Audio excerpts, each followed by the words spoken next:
Continue ce matin à décortiquer ce palmarès 2025 de l'Institut Choiseul sur les ETI les plus agiles. On est avec Mickaël Fribourg. Bonjour, PDG Bonjour. De la compagnie Chargeur Investissement. Vous êtes notamment dans la protection temporaire de surface, l'entoilage pour l'habillement, les textiles techniques, mais c'est un groupe assez complet. Aussi les musées et le luxe, donc on a effectivement un éventail assez large. En face de vous, Daniel Harari, le PDG de Lectra. On est dans la découpe automatique de cuir et de textile. J'avais deux optimistes auparavant avec moi qui croient dans la réindustrialisation, qui pensent qu'en France, on a des atouts considérables. Mickaël Fribourg, vous êtes dans une ambiance un petit peu différente.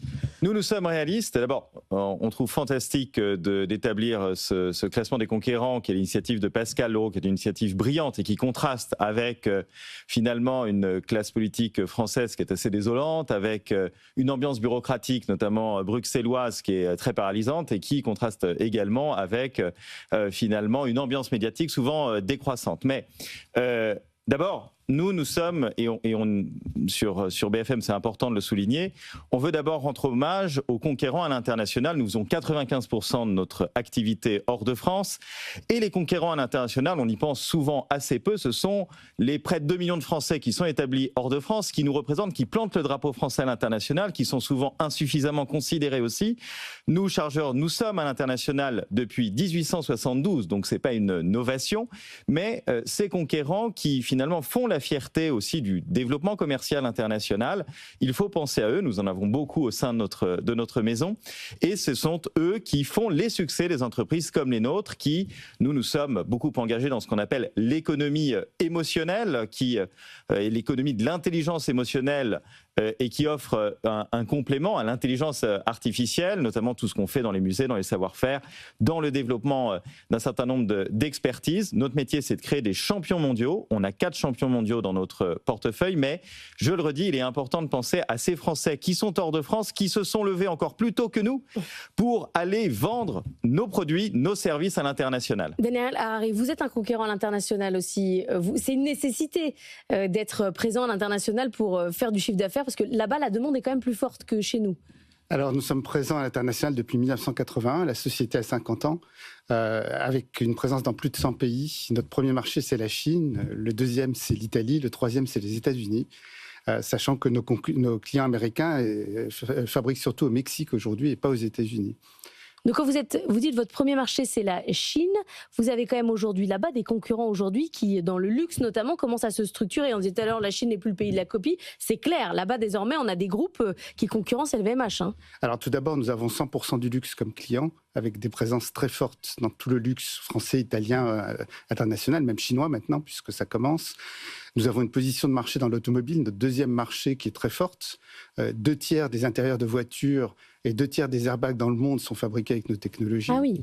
Plus d'un vêtement sur 4 dans le monde est conçu avec nos logiciels, puisque vous parliez de notre savoir-faire en matière de découpe. Mais en réalité, notre force, c'est le logiciel.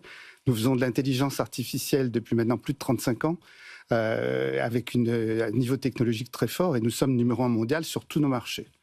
Bravo. Et quand on parle de réindustrialisation, quand on entendait tout à l'heure nos deux invités y croire, penser que c'est possible en France, c'est quoi votre point de vue à vous ? Non, je pense que ce n'est pas possible dans la majorité des cas, parce que, étant présents dans tous ces pays, nous sommes des observateurs de ce qui s'y passe. Et par exemple, quand on prend l'automobile, l'avantage en Chine, ce n'est pas les subventions, c'est le niveau de technologie et d'industrialisation. Par exemple, on conçoit une BYD en 3 mois, on conçoit une voiture européenne en 3 ans.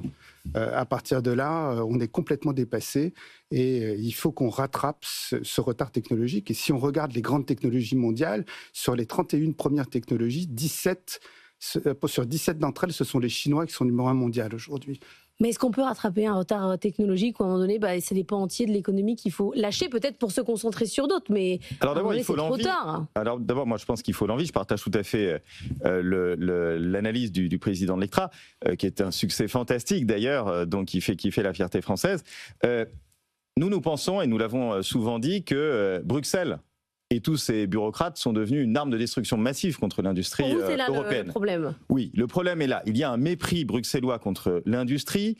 Il y a finalement un vrai problème. La présidente de la Commission européenne, au lieu de jouer les Winston Churchill obsédés par l'Ukraine, ferait beaucoup mieux de faire sa perestroïka bureaucratique, d'alléger fondamentalement le fonctionnement des instances bruxelloises.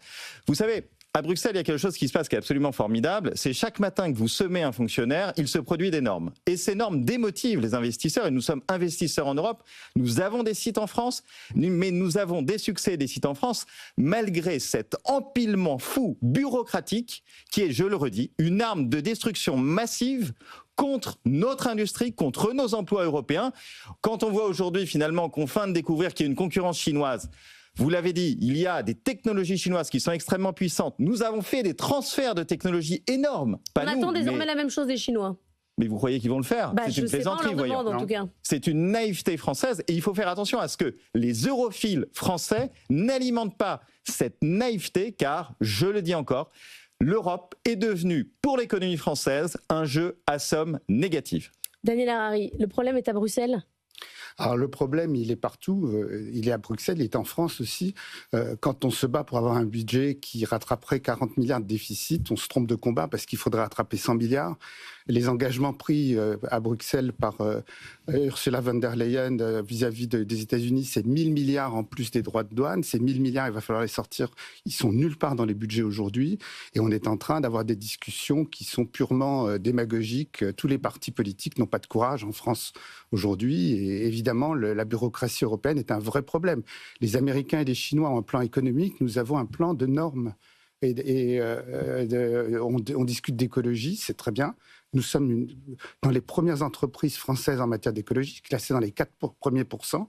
Mais néanmoins, je crois qu'on se trompe de combat. Vous êtes pessimiste ce matin? Non, alors je ne suis pas pessimiste. Vous avez parlé de relocalisation. Ouais. Nous, on fabrique en France. En France, on a les meilleurs ingénieurs du monde, on a un très grand savoir-faire. Je pense qu'aujourd'hui, il y a des entreprises qui peuvent réussir en France et d'autres non, et que de passer le message qu'on peut réindustrialiser dans ces conditions, c'est une erreur. Il faut s'appuyer sur les champions et les métiers qui fonctionnent aujourd'hui. Merci beaucoup à tous les deux d'être venus sur ce plateau ce matin pour parler de ce palmarès Choiseul.